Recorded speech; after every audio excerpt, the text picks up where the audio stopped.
Bonjour à tous et bienvenue sur Mosaïque Cristal. Des marcheurs au grand cœur vont nous faire le plaisir de partager leur motivation et leur expérience.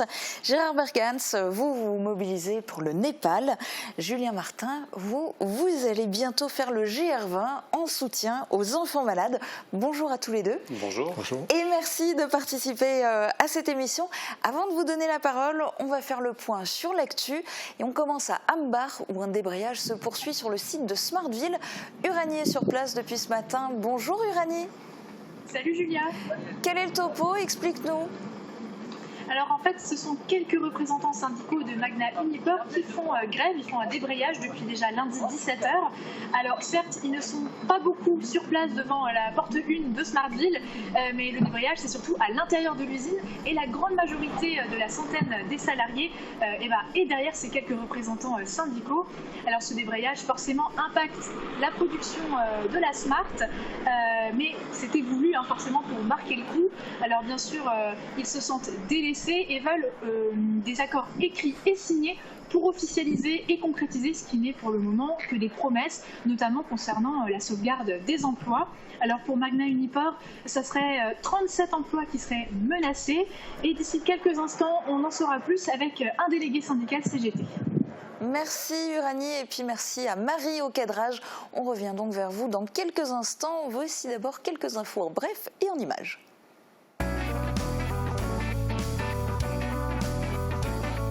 Gagnant toutes les semaines, toute l'année, c'est chez Best, votre centre commercial à Paris-Bersviller.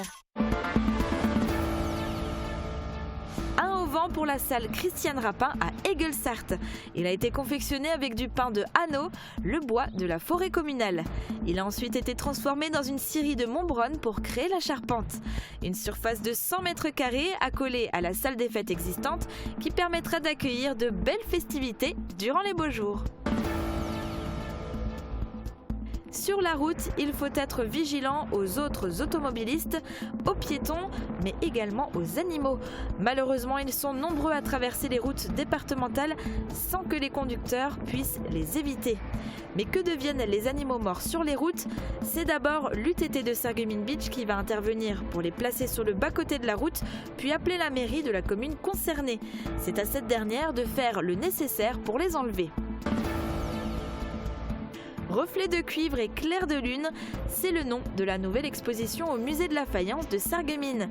Plus de 150 pièces de collection privée de faïence lustrée anglaise sont exposées dans l'ancienne salle des poêles derrière le jardin d'hiver. L'expo sera disponible du 19 mai au 20 octobre.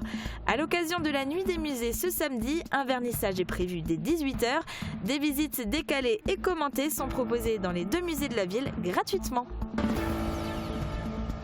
Leur objectif, passer au plus vite l'ensemble des portes et dans le bon sens s'il vous plaît. Vert, on suit le courant et rouge, on le remonte. 50 jeunes kayakistes ont participé à la 4e manche du challenge départemental sur le bassin de Grosse-Bliederstroff. Un parcours technique se jouant des rochers et des contre-courants qui a permis aux meilleurs de montrer leurs compétences. A noter que Mérénice Formica, une jeune blitarienne, a su tirer son épingle du jeu en terminant première de sa catégorie.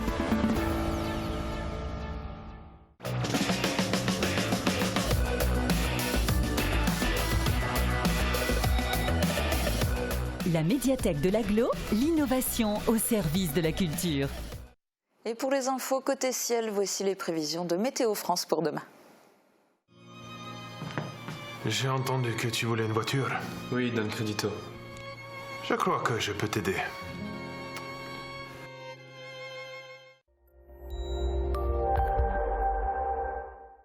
Bonjour tout le monde, bonne nouvelle pour demain, on continue avec du beau temps.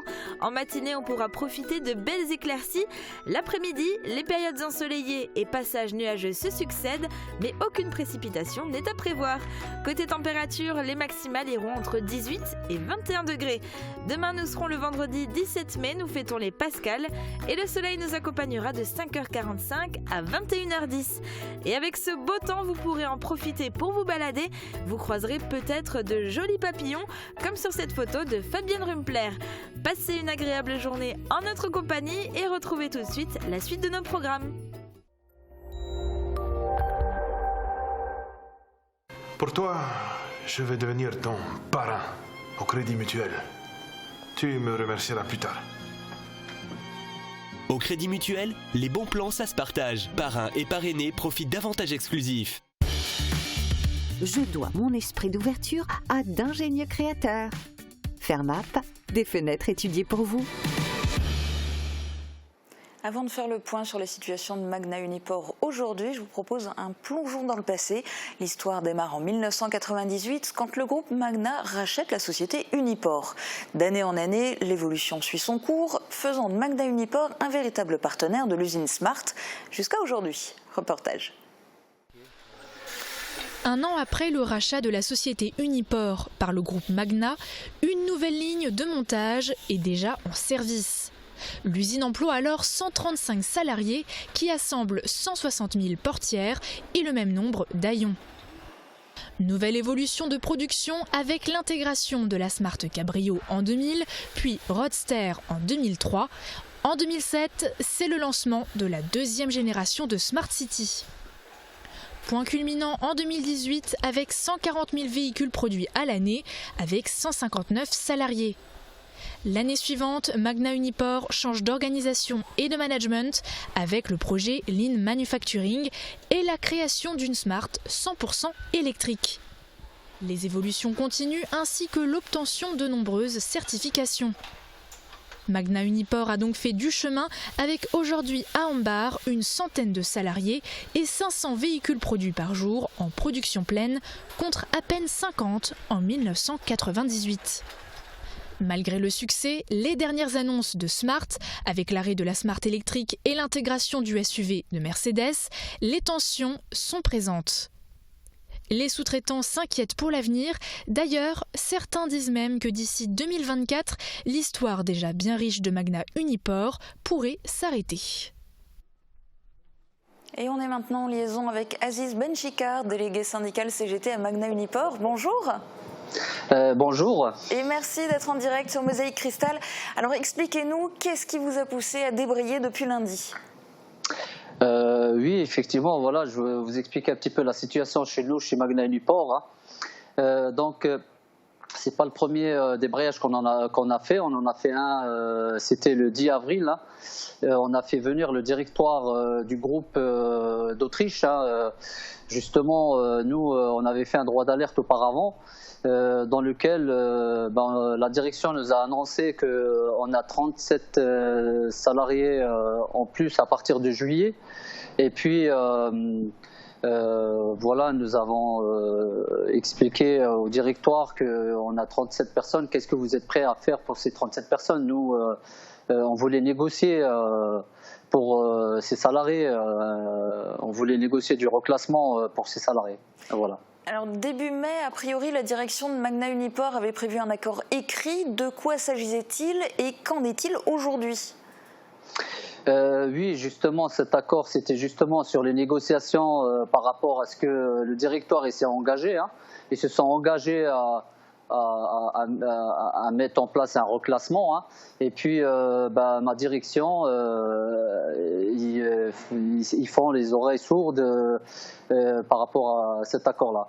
Et ils nous font trader, ils font gagner du temps avec cet accord-là. Donc, on ne l'a toujours pas eu encore, c'est en cours. Et puis, on verra demain. On a demain de nouveau une réunion avec la direction pour voir peut-être débloquer la situation. Peut-être. Mais concrètement, qu'est-ce que vous souhaitez comme garantie ? Les garanties, nous, ce qu'on souhaite, c'est la garantie écrite noir sur blanc de nos salariés de Magna Uniport. Aujourd'hui, c'est pas le cas. Avec des belles annonces de Smart qui annoncent dans la presse qu'ils garderont l'emploi de tous les systèmes sous-traitants. Aujourd'hui, on n'a rien d'écrit noir sur blanc. Alors, Smart, a priori, Smart devait présenter quelque chose et puis on attend toujours, il n'y a rien. Alors Smart, a priori, a prévu de faire de nouvelles annonces normalement positives cet après-midi. Vous avez aussi une réunion demain. Quel est votre sentiment concernant l'avenir ? Je sais pas, on attend. Et puis je crains que ces annonces qui vont être faites, c'est toujours pareil qu'avant. On crie oui fort, et puis après, quand il y a du concret, on ne s'engage pas sur du concret. Donc vous allez continuer votre mouvement de grève ? On va le continuer encore aujourd'hui, demain, et s'il le faut, on continuera encore plus tard. On est bien déterminés par rapport à ça. Donc c'est notre avenir qui est en jeu, hein. C'est l'avenir des salariés, on ne peut pas jouer avec ça. Donc aujourd'hui, nous, on est déterminés. On ne lâchera pas le mouvement. Tant qu'on n'a pas quelque chose d'écrit noir sur blanc, on ne lâchera pas de mouvement. Et les téléspectateurs l'ont bien vu. Merci beaucoup Aziz Benchikar d'avoir témoigné en direct. C'est vrai qu'aujourd'hui Magna Uniport s'inquiète pour ses sous-traitants. Il y a Forestia aussi qui de son côté a lancé les procédures pour un PSE. Ils se battent également pour le maintien de l'emploi. Une réunion syndicale est donc prévue demain avec les représentants syndicaux des sous-traitants ainsi que la direction de Smart. En ce moment, quand on évoque Smartville, eh bien, c'est pour parler du nouveau modèle Mercedes, mais surtout pour parler de l'arrêt de la Smart, des craintes pour les emplois. Malgré ce contexte, une belle aventure est en cours chez un sous-traitant. Des salariés de Magna System Chassis se mobilisent contre le cancer. Une action solidaire sur leur temps libre avec un événement et des rubans en porte-clés. Reportage. Il est 17h passées, les bureaux sont désertés. Et pourtant des petites mains s'affairent à la production d'objets en métal. Ce sont des porte-clés en forme de ruban, symbole de la lutte contre le cancer. Ils sont une douzaine de salariés à œuvrer ainsi sur leur temps libre. On a été tous profondément touchés par des collègues qui ont été affectés, de la famille de certains de nos collaborateurs, des amis. Et tout naturellement, on s'est dit qu'on pouvait aller un petit peu plus loin dans la cause humanitaire et de déclencher une action pour nous engager, nous, personnellement, et puis du coup un petit peu aussi notre entreprise qui a participé et qui a pris part à cette activité. Magna System Chassis a autorisé ses employés à utiliser le site et les machines pour réaliser les porte-clés. Et surtout, dans le cadre de son programme mondial de financement caritatif, l'entreprise doublera la somme récoltée par les salariés lors de leur action. Ces porte-clés seront échangés contre un don de 3 € à la Ligue Mosellane contre le cancer. Ils seront proposés aux participants et aux accompagnateurs de la marche qui est organisée samedi en forêt de Hambach. Quelques 25 salariés et leur entourage se mobilisent pour l'organiser. On voulait effectivement que ça soit une démarche complètement solidaire de chacun, donc dans des moments de peine qui peuvent exister dans la vie, mais de montrer que chacun pouvait effectivement à son échelle faire quelque chose pour vaincre cette maladie. Rendez-vous ce samedi 18 mai à partir de 14h à l'entrée de la forêt de Hambach pour participer au parcours de l'espoir. Don minimum 3 € pour participer à la marche, avec au choix 5 ou 12 km, et 3 € pour acheter un porte-clés. Les salariés de Magna System Chassis comptent sur vous pour récolter un maximum d'argent au profit d'actions locales pour les malades du cancer dans le secteur de Sarreguemines et environ. Lutter contre la sédentarité, c'est le but des Fit Days. C'est une série de gros événements à destination des enfants. Et cette année, la tournée des Fit Days fera étape à Sarreguemines. Ce sera le 22 mai sur l'esplanade du Casino. Voici un aperçu de ce qui attend vos bambins. Sport, jeux et bonne ambiance garantie. Seule condition, apporter son maillot de bain et ses baskets pour participer aux Fit Days. La MGEN, Mutuelle Générale de l'Éducation Nationale, va déployer les gros moyens en installant notamment une piscine éphémère. Programme sportif pour les enfants de 5 à 12 ans à travers les 10 ateliers qui leur seront proposés gratuitement. Du permis vélo à un quiz sur la nutrition, en passant par des cours de premier secours avec les sapeurs-pompiers. L'atelier phare est une initiation au triathlon. Les enfants pourront participer à une course mêlant 20 mètres de nage, 1 km de VTT et 250 mètres de course à pied. Tout le matériel sera fourni, pas de chrono ni de stress, le but est de bouger tout en s'amusant. 20 enfants du secteur seront tirés au sort pour participer aux finales régionales et parmi eux, les meilleurs accéderont à la finale nationale le 12 juillet. Les parents ne sont pas oubliés, ils pourront participer à un relais avec leurs enfants. On va maintenant dans le Pays de Bitche, gros chantier pour la mairie de Rallin. La commune s'est lancée dans des travaux d'envergure pour remettre à neuf les locaux de la mairie. Un bâtiment multifonction va être créé. On y trouvera la bibliothèque, la mairie, mais aussi le périscolaire. Reportage de Laurie Couteau. Les locaux de la mairie de Rallin semblent bien vides et pour cause des travaux sont en cours. La commune souhaite regrouper un maximum de services. Elle a donc décidé de rénover les locaux un peu vieillots. Au rez-de-chaussée, il y aura le périscolaire, la salle communale et juste à côté, les pompiers ainsi que le conseil de fabrique. L'escalier va être détruit et sera remplacé par un ascenseur. À l'étage, on pourra retrouver les locaux de la mairie et la bibliothèque ainsi que le syndicat des eaux.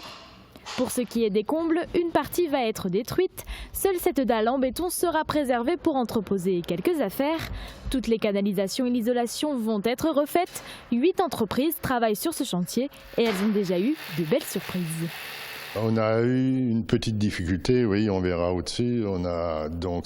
C'est une dalle au-dessus de nous à l'ancienne, c'est-à-dire en poutre bois, et ces poutres posent quelques problèmes. Toujours est-il qu'au niveau supérieur de la dalle, il fallait tout descendre. On avait stocké des archives et malheureusement on doit tout descendre et trouver un endroit autre part pour pouvoir les stocker. Le coût de ces travaux s'élève à 900 000 €.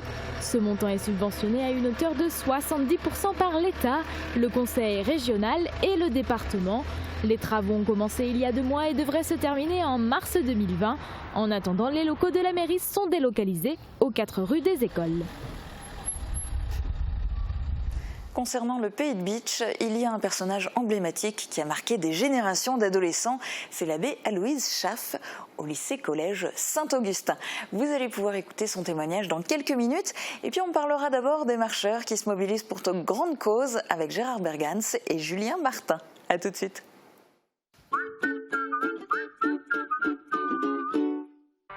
La vitrerie Alonso change d'adresse. Votre spécialiste en miroiterie et vitrerie accueille au 14 rue René François Joly à Sarreguemines, à proximité de l'hôpital. L'atelier gourmand, l'étape gourmande en zone industrielle de Sarreguemines. Du pain frais toute la journée, des pâtisseries artisanales, des hamburgers maison fraîcheur garantie et tout un assortiment de pizzas et de sandwichs. Passez nous voir et pensez au drive. En ce moment, destination évasion avec le wrap Viva Mexico et le menu bacon New York. Toutes les tendances déco sont chez Pink, saison par saison. Et pour toutes les occasions, votre paradis déco vous accueille sur plus de 1000 mètres carrés. Venez chez nous. En plus, le parking est gratuit à l'arrière du magasin. Pink, à Sarrebruck, à côté de l'Europa Galerie. Face à nous, l'obésité ne fait pas le poids. Relevons le défi d'une vie en meilleure santé. Faisons-le ensemble. Prenons une résolution, même une, et tenons-la. Je le fais pour elle. Parce que c'est ma sœur. Pour mon ami. Pour mon cousin. Et j'y tiens. Ensemble, relevons le défi de l'obésité. L'obésité est une maladie qui se soigne. Parlez-en à votre médecin.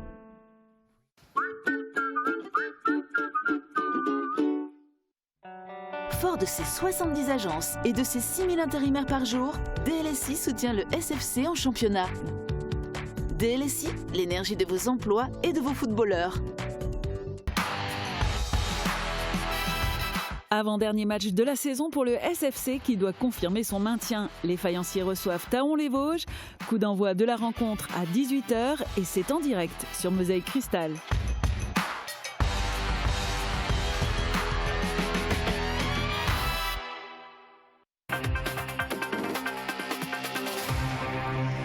Les marcheurs au grand cœur, plutôt que de faire simplement une randonnée, ils ont décidé de marcher pour la bonne cause, pour une grande cause.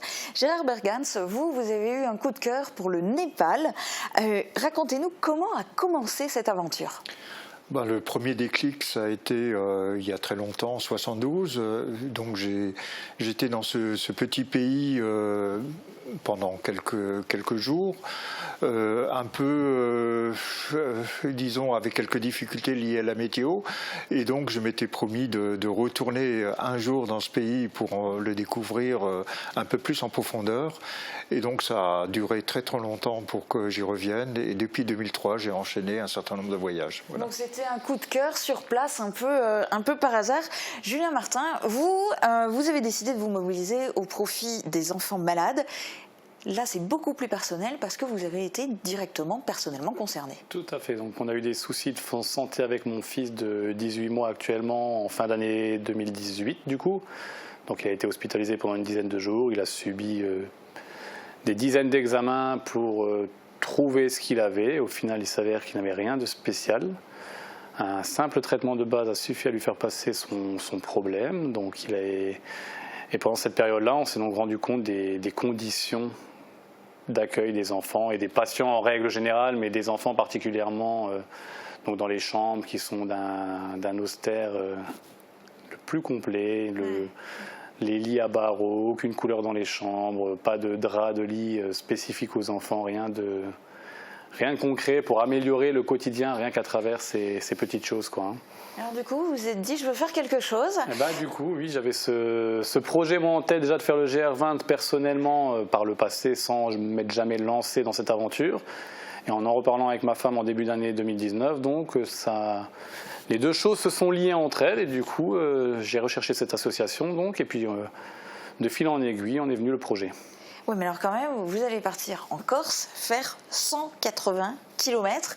En plus, vous avez prévu un rythme de dingue. Peut-être parce que vous manquez de temps, je ne sais pas, mais du coup, vous êtes un grand sportif à la base, vous vous entraînez de manière soutenue depuis que vous avez décidé de vous lancer dans ce projet, ou bien vous faites comment? Tout à fait. Alors depuis janvier, à vrai dire, j'ai repris le sport vraiment à une très très haute intensité, on va dire de l'ordre de 5 à 6 fois par semaine. Des séances très intenses, donc entre beaucoup de cardio, du renforcement musculaire. On va dire que j'y vais pas non plus à l'aveuglette, quoi. J'ai envie d'y aller, d'être prêt, de le finir si possible dans les délais que je me suis fixés. À savoir que je me laisse quand même 2 jours de battement, on n'est pas à l'abri d'un orage ou d'un petit pépin physique qui peut un peu ralentir le rythme. Donc moi je pars sur 7 jours, mais j'aurai réellement 9 jours si vraiment pour le faire. Si jamais il y a un petit... 7 jours pour les 180 km du GR20, avec 2 petits jours de battement au cas où. Mais les gens normaux, et encore, je ne sais pas si on doit dire normaux, parce que ceux qui se lancent là-dedans sont déjà d'un certain niveau, eux, en général, ils le font en 16 jours. C'est ça. En général, ça va de l'ordre de 15 à 16 jours. Donc il y a une étape par jour, en fait. Vu qu'une étape, c'est d'un refuge à un autre, donc en général, c'est de 15 à 16 jours. Donc après, le rythme n'est pas défini à l'avance. On peut doubler les étapes, on peut les tripler. C'est vraiment... selon le ressenti personnel, donc on va essayer de se tenir à ce timing-là. On vous le souhaite, bon courage. Gérard Bergans, racontez-nous, vous êtes allé combien de fois au Népal et quand vous êtes sur place, qu'est-ce que vous faites ? Alors, combien de fois? Déjà une bonne dizaine de fois. Et puis, dans un premier temps, le Népal, c'est avant tout la carte postale, les grands espaces, la très haute montagne. Et puis, donc, j'y allais essentiellement pour faire du trek, mais un trek, ça dure au minimum une dizaine de jours, et puis voire beaucoup plus, 3 semaines, voire presque 4 semaines. Et donc, c'est une immersion réelle dans le pays, on y rencontre des gens. Et puis, bien sûr, j'étais sous le charme des paysages absolument merveilleux, mais aussi charmé par les personnes et par leur qualité d'accueil. Alors du coup, sur place, de quelle manière vous vous mobilisez pour eux? Qu'est-ce que vous faites? Alors, il y a eu un moment clé, c'est les 2 tremblements de terre de 2015, 2 tremblements de terre majeurs, un à l'est du Népal, dans la région de l'Everest, et un autre à l'ouest, c'était d'ailleurs le premier, le 25 avril 2015, à l'ouest du Népal, et je me suis senti un peu redevable vis-à-vis de la population qui m'a toujours accueilli avec beaucoup de bienveillance, beaucoup de sympathie et d'empathie, et donc quelque part, je me sentais quelque part contraint disons, d'aider d'une certaine façon. Voilà. Alors de quelle manière? Comment on fait pour aider à l'autre bout du monde? Alors en 2015, les 2 tremblements de terre étaient particulièrement dévastateurs, et puis la presse relayait, disons, à travers un certain nombre de reportages, les dégâts qui a eu lieu et à Katmandou, mais à Katmandou c'était plutôt mineur, mais aussi, surtout à proximité des 2 épicentres. Et donc je suis parti un peu spontanément en me disant je vais pouvoir aider, sans doute à déblayer, mais peut-être mieux. Et puis voilà, les choses se sont faites réellement sur place. Alors du coup, sur place, qu'est-ce qui s'est fait concrètement? Voilà, j'ai Qu'est-ce que vous rencontré avez dans pu le faire? village de Laprak, donc qui était à l'ouest du Népal, qui était complètement détruit, et j'ai rencontré 2 autres Français, et puis d'un commun accord, on a décidé de reconstruire une maison. C'était une des premières du village à être reconstruite. Voilà. Et vous avez rejoint aussi une association? Alors, c'est l'association Buddha Himal Development qui a financé cette reconstruction en salariant naturellement les personnes qui nous ont aidés ou qu'on a aidés donc lors de cette reconstruction. Et puis depuis, je suis resté en contact avec cette association qui œuvre dans une région qui s'appelle le Buddha Himal et qui s'occupe de reconstruction et de construction d'écoles tout particulièrement. Du coup, c'est un engagement de longue haleine, dans la durée, avec aussi, quand vous êtes ici dans le secteur de Sarralbe, qu'est-ce que vous faites ici? Est-ce que vous arrivez à organiser des choses, à réunir des fonds ici, par exemple, pour l'association? Très récemment, j'ai organisé avec une association qui s'appelle Art de Vie une conférence sur Sarralbe. On a pu récolter quelques fonds qui sont destinés à cette association. Par ailleurs, j'ai des amis qui de temps en temps me donnent une certaine somme d'argent que j'envoie là-bas, quoi. Voilà. D'accord. Julien Martin, je voudrais que vous m'expliquiez, parce que quel est le lien, quel est le rapport, comment, quand on marche, ça peut permettre de récolter des fonds? Alors la marche en elle-même ne va pas forcément rapporter de fonds, parce que je dois vraiment faire attention au poids de mon sac, donc je ne vais pas aller sur le parcours avec une cagnotte dans le sac, mais c'est surtout en amont du coup, donc j'ai créé une page Facebook pour un peu présenter le projet, pour mettre en lien avec l'association, présenter la page de l'association, etc. Et j'ai ouvert également une cagnotte en ligne, donc du coup, sur le site de Litchi, pour pouvoir récolter des fonds déjà en amont. Alors l'association, elle s'appelle comment et le but c'est quoi? Donc l'association, c'est Une Note de Douceur. Donc ça a été créé par des puéricultrices du service de réa pédiatrique de l'hôpital de Haute-Pierre. Donc ils ont créé cette association en fait pour vraiment venir pallier à ce manque de moyens qui était donné derrière par l'hôpital pour pouvoir améliorer le confort des enfants au quotidien. Donc par exemple, il y a un musicien qui vient toutes les semaines pour jouer pendant quelques heures, un peu de musique, histoire de changer les enfants de leur quotidien à l'hôpital. Évidemment, il faut le payer derrière. Donc il y a des actions comme ça qui sont menées par le biais de l'association. Des nouveaux draps de lit, c'est des frais tout de suite, fois le nombre de chambres, donc c'est assez important. Donc tous les dons qui sont amenés à cette association sont directement utilisés par l'association, donc on sait au moins où ça va et ça sert pour le quotidien des enfants. Et ils sont utilisés où, dans quels hôpitaux? Du coup, il est vraiment utilisé dans ce service spécifiquement, dans le service de réa pédiatrique de Haute-Pierre. Donc les dons sont uniquement utilisés dans ce service-là. Ce n'est pas utilisé dans toute la France, dans d'autres hôpitaux, c'est propre à ce service-là. Est-ce que pour cette association, il y avait déjà eu, pour la médiatiser, pour essayer de récolter aussi des dons, parce que c'est ça le but, est-ce qu'il y avait déjà eu des défis sportifs comme ça? Alors, a priori non. À vrai dire, je n'ai pas encore rencontré la présidente de l'association, que je rencontre cet après-midi aussi. Donc c'est une journée relativement chargée. Pour l'instant, tout le contact s'est fait par téléphone ou par le biais d'Internet. Mais l'association, justement, est en manque de visibilité. Moi, je voulais vraiment aller vers une association, on va dire, locale, entre guillemets. Il y a d'autres associations qui ont pignon sur rue, ils n'ont pas forcément besoin d'aide comme ça. Donc, je veux vraiment aller vers une association comme ça pour pouvoir leur apporter un plus, une visibilité et, si possible, des fonds pour améliorer les choses, quoi. Et vous êtes un bon ambassadeur. Alors concrètement, message à nos téléspectateurs, ceux qui voudraient aider cette association ou vous soutenir dans ce projet, qu'est-ce qu'ils peuvent faire? Rendez-vous sur Facebook, sur la page le GR20 pour améliorer le quotidien des enfants malades. Et par le biais de la page, on retrouve les liens vers la cagnotte Litchi du coup, et vers l'association. Donc pour faire soit des dons en direct, soit sur Internet.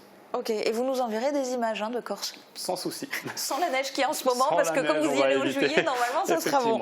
Gérard Bergans, vous, ceux qui veulent vous soutenir, donner un coup de pouce pour vous rejoindre dans votre mobilisation au profit du Népal, qu'est-ce qu'ils peuvent faire? Voilà, ils peuvent bien sûr aller sur le site de l'association Buddha Himal Development et puis prendre contact avec moi et puis voilà, je peux leur donner plein de conseils lorsqu'ils envisagent entre entre autres un voyage au Népal.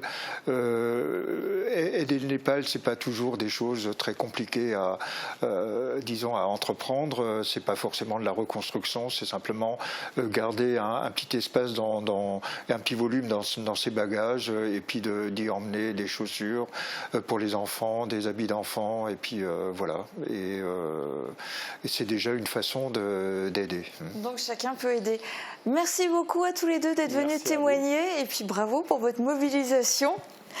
On va terminer cette émission avec le témoignage d'une figure qui est bien connue dans la région, c'est l'abbé Aloïse Schaff. Alors il porte le béret façon abbé Pierre, et puis c'est avec son charisme qu'il a enseigné puis pris la direction du lycée-collège Saint-Augustin jusqu'à sa fermeture.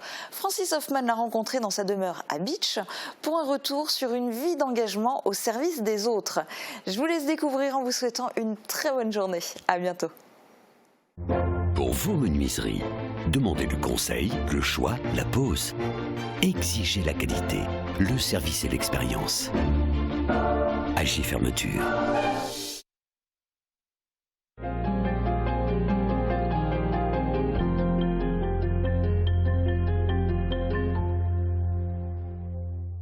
Je suis tous les jours en recherche de quelque chose. Ah, vous êtes né à Schorbach en 1932. Comment s'est déroulée votre enfance? C'est une longue histoire un peu compliquée, donc je vais la résumer. Mes parents sont décédés, j'avais 2 ans. Les deux à 5 mois d'intervalle.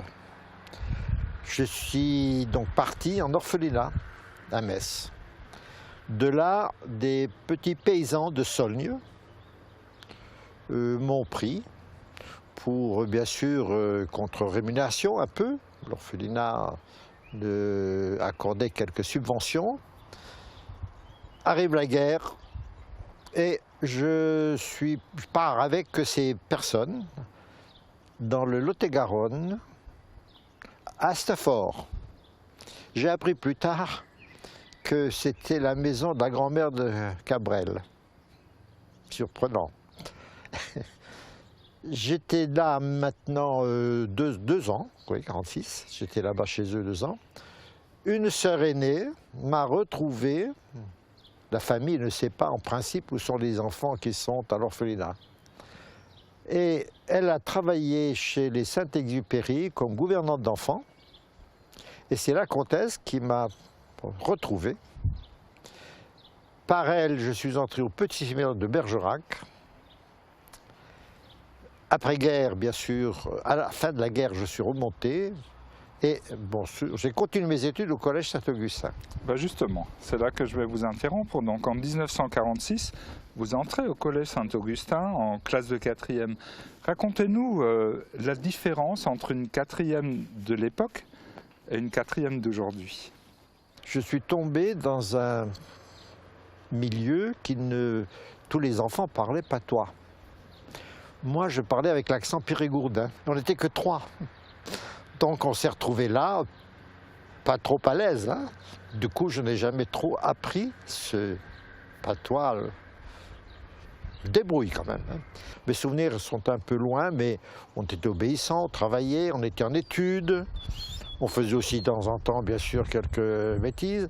J'avais quelques qualités, compétences en sport. Et au fond de la cour du collège, qui est très grande, vous savez, on faisait un peu de tout, du saut en hauteur, de la course, etc. Le préfet de discipline, on appelait ça comme ça, qui était un prêtre, hein, nous appelle, nous dit « rentrez ». Alors je dis, monsieur l'abbé, nous avons l'autorisation du professeur de sport, rentrez. Nous rentrons. Et je passe à côté de lui une paire de gifles carabinées. On ne peut pas deviner aujourd'hui. On ne répond pas à distance. Voilà un souvenir. Un souvenir. Alors finalement, les années passent et on va remonter un peu dans le temps. Vous voilà en terminale, c'est l'année du bac. Oui. Mais c'est aussi l'année d'une révélation, d'une évidence qui, suivie d'une décision, va déterminer votre futur. Oui. En fait, quand je reviens un peu en arrière, quand j'étais au petit de Bergerac, les missionnaires qui passaient nous faisaient rêver. avec bien sûr en Afrique, en Laponie, au point que je voulais mourir martyr. C'est inquiétant, hein. Mais ça m'était passé quand même, arrivé au collège. Et donc je ne pensais à plus rien d'autre, sauf qu'il fallait quand même poursuivre ses études. Et aucune idée, je me cherchais, sauf que, je le racontais d'ailleurs dans les articles, sauf que, en passant dans la librairie Pierron, qui se trouvait d'ailleurs de l'autre côté de la dernière librairie, je vis un titre, Jésus-Christ. Et j'ai su tout de suite ce que j'allais faire. La révélation, quoi. Un coup de foudre. Un coup de foudre. Je ne savais pas 2 minutes avant, hein, et là j'ai su. Mais je n'ai pas acheté de livre, je n'avais pas les moyens. Mais j'ai quand même lu dans un article qui vous concerne, et dans cet article, vous affirmez, hein, je cite, « Le vœu d'obéissance trop contraignant, je mis de côté les ordres religieux, il me restait le grand séminaire de Metz. » Alors là, il faut nous expliquer. D'accord. Alors, j'ai vécu un peu en électron libre, hein. Alors obéir, je ne voyais pas trop me voir ça, donc j'ai voulu prendre des licences. Il n'y avait rien d'autre que le grand séminaire. Je ne le dis pas comme ça, mais comme il n'y avait pas d'autre choix, j'ai pris ça.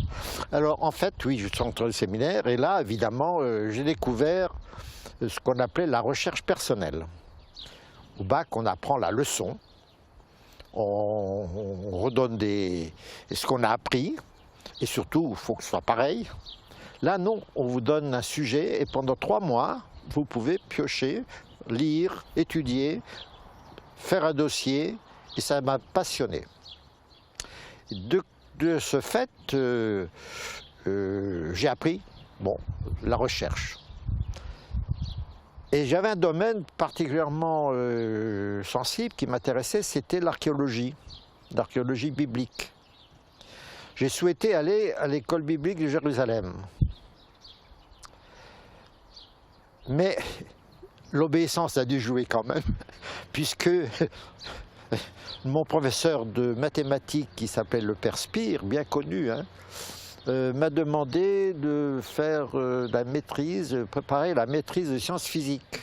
Mais avant cela, vous avez été ordonné prêtre en 1959 à l'église Sainte-Catherine. Exact, oui, avec l'abbé Carpucci. Alors finalement, qu'est-ce qui vous a poussé à vous engager? Vous qui ne vouliez pas faire vœu d'obéissance. En fait, je n'ai jamais eu à obéir. J'ai toujours fait ce que j'avais envie de faire, parce qu'on m'a laissé faire. Donc la seule fois, je l'ai dit, où j'ai dû obéir, c'est de choisir de prendre cette option. Alors, si on remonte encore dans le temps, en 1983, vous devenez l'économe au Saint-Augustin, donc une fonction, on va dire, un peu plus générale dans l'établissement qui va peut-être vous propulser par la suite donc à la tête de l'établissement. Vous étiez prêt à engager des réformes, à engager des nouveautés, parce qu'on était quand même dans une période où les choses changeaient quand même assez vite. Oui. Bon, j'étais assez entreprenant, disons. Très sensible, en classe de physique, de sciences physiques, à la tenue du matériel des bâtiments. Et je souffrais de voir ces bâtiments laissés un peu aller à volo. Et je réagissais chaque fois, et lorsque on m'a donné la possibilité d'être économe, j'étais ravi de pouvoir faire les travaux nécessaires. Alors double vitrage, plafond, aménagement des salles, nouveau gymnase, etc. Donc ça a été ma passion. Comme ici d'ailleurs, je suis toujours passionné par ce qui est d'ordre matériel, hein. C'est très matériel. Hein. Et à cause je suis sensible au confort des élèves, de la qualité, de la propreté, de ne pas laisser une serrure en mauvais état, bloquée, etc. C'est cela qui m'a passionné pendant ces années d'économat. On m'a demandé, un peu plus tard, de prendre la direction. Alors j'ai accepté, évidemment, avec des nouveaux projets, quoi. Les projets d'abord de qualité, de matériel, de professeurs, d'élèves, et puis finalement aussi de créer ce qu'on appelle l'école préparatoire d'Institut supérieur d'électronique du Nord, l'ISEN. Ça, c'est une aventure aussi. À ce sujet, je voudrais vous montrer une vidéo d'époque qui montre à quel point finalement vous étiez visionnaire. Je vais vous la montrer. Alors que bon nombre d'établissements scolaires publics s'emploient à trouver des solutions pour combattre la violence, au lycée-collège Saint-Augustin de Bitche, on reste serein. Cette école privée déploie des moyens considérables, non seulement dans le suivi scolaire, mais aussi dans l'éducation, la discipline et la prévention de la violence. Nous, on a des structures limitées, avec des séparations d'activités, de locaux, et c'est comme cela qu'on peut gérer des groupes. À 1000 élèves, on ne peut plus rien faire. Le lycée-collège Saint-Augustin inscrit 530 élèves à l'effectif pour 60 enseignants, dont une dizaine à temps partiel. Ici, une classe studieuse et calme pourra atteindre 35 élèves. Par contre, une classe difficile ne dépassera pas 25 jeunes.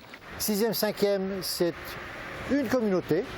On les appelle petits, parce que c'est traditionnel, mais ils ont des locaux à part, ils ont des animateurs à part, ils ont une surveillance à part. La communauté des moyens, ça va de soi. Après les petits, on va chez les moyens. Eh bien, ils ont également des locaux à part, des communautés à part. Ils sont séparés pour toutes leurs activités. Et puis après, le lycée, évidemment, c'est encore à part. Alors qu'Allègre, ministre de l'Éducation nationale, souhaite mettre en place des agents de surveillance dans les établissements, au lycée-collège Saint-Augustin, 10 surveillants éducateurs sont en place. Leur rôle, surveiller, mais aussi conseiller, aider. Il faut être sur place, sur le terrain, dans les cours. Il faut ouvrir des clubs, ce que nous faisons. Il faut ouvrir des clubs de lecture, des clubs d'activité. Internet, par exemple, c'est une nouvelle activité qui est très fréquentée. Mais ça donne des occupations. Quand les gens sont occupés, nécessairement, ils ne pensent pas à faire les 400 coups. Cette salle de détente ressemble plus à un café-bar qu'à une salle d'études. Ouvert au 3e, ce lieu de contact est aussi un lieu de détente. On peut respirer un peu de tous les cours, on s'éclate un peu. Derrière ces nouveautés, le lycée-collège Saint-Augustin entend bien poursuivre son rôle d'éducateur. Là où les parents n'ont pas réussi pleinement, l'établissement prend le relais. Si vous ne dites pas aux gens ce que vous avez à dire de clair et de fondamental, ils ne savent pas. Ils ne sont souvent pas responsables parce qu'on ne leur a jamais dit. On entend ça de temps en temps. Et c'est normal qu'ils ne sachent pas. Alors il s'agit de tout, de la politesse, de la manière de parler, de la manière de dire bonjour, d'être avec les professeurs. Les problèmes, il y en a, c'est sûr. Mais nous sommes là pour dialoguer. Tu peux ajouter là quelque chose? Absolument, oui. Traditionnellement, les professeurs assurent des cours d'1 heure et donnent des devoirs à faire à la maison ou en études. J'ai repris une idée de l'ancien supérieur qui était Monseigneur Schmitt, qui fait qu'on a donné aux professeurs des durées d'horaire d'1 heure et demie et ils devaient assurer tout à la fois le cours et la surveillance des devoirs. Le professeur étant présent pouvait bien mieux gérer cet élève que des parents à la maison, qu'un surveillant qui n'y connaissait trop rien, et c'était original. C'était en mathématiques et en français pour les classes de 5e, 6e. Je trouve que c'était une très belle manière de faire.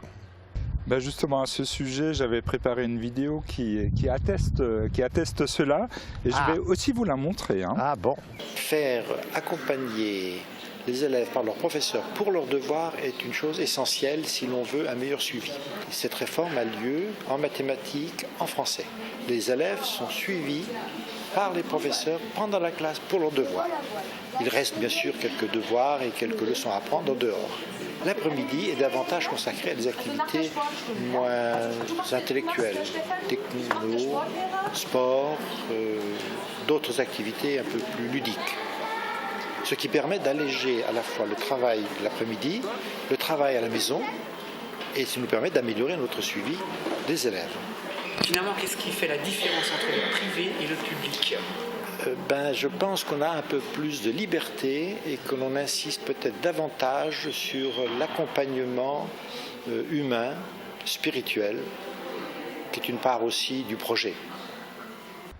On avait même à un moment donné créé des groupes qui devaient, je ne sais plus leur nom, gérer les conflits.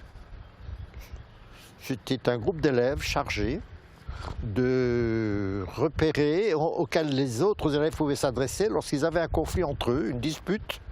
on avait ces groupes-là qui sont pilotés par un professeur pour régler les conflits entre eux. Alors vous avez finalement vécu des changements profonds, hein, Oui. des réformes du système scolaire, des nouvelles libertés dans les modes de vie. Alors quel regard est-ce que vous portez sur la situation de l'enseignement d'aujourd'hui? J'ai beaucoup souffert de ce qui s'est passé au collège après mon départ. Et je ne cache pas que la fermeture, j'ai moins souffert de la fermeture que de la manière dont on gérait le collège pendant toute cette période.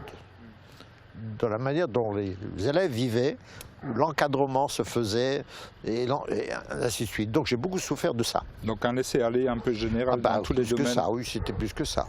Vous le savez, aujourd'hui, il y a des pétitions qui circulent hein, pour la sauvegarde, du moins des bâtiments du lycée Saint-Augustin. Vous le voyez de quel œil? Je crois que la pétition s'adresse à la Comcom et à la mairie, au maire, je pense. C'est gentil, c'est sympathique, c'est beau, mais je doute fort que ces institutions aient les moyens de faire quoi que ce soit. Le collège est tellement vaste, il y a tellement de travaux, il faut des sommes énormes. Je ne vois pas comment on peut, si on n'a pas un projet et quelqu'un qui puisse financer ça, puisse aller au bout de cette pétition. Mais c'est généreux, je reconnais.